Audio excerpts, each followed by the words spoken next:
Welcome back.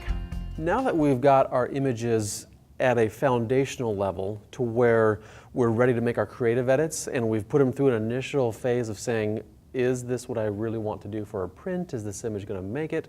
It's now time to graduate them to the creative edits, to where we want to take some creative freedom, or we want to look at optimizing the images for making them just turn out the best we can.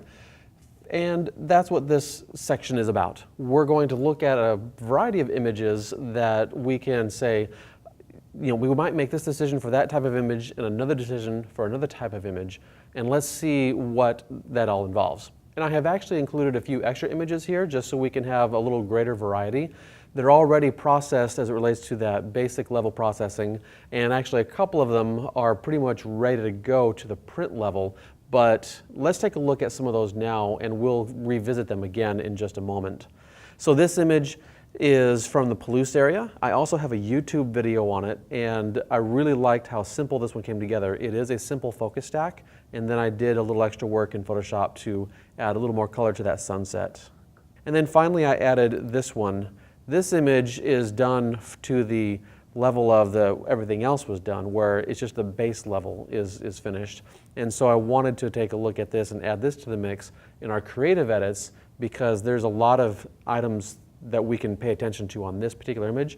It's a fairly chaotic image, and while I like all of the textures and the colors and lines and shapes and everything coming together in this image, it is a little bit chaotic. And this is one of the creative things I wanted to be able to talk about, is to say, let's take a brief look at how we might process this image with our specific intent in mind.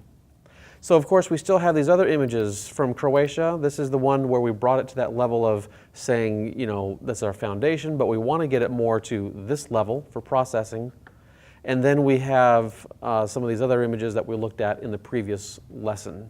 So let's start out with this image from Croatia. This will be the first one we do. We're going to do most of our work in Lightroom, and then we'll graduate towards moving to Photoshop with some of the other images.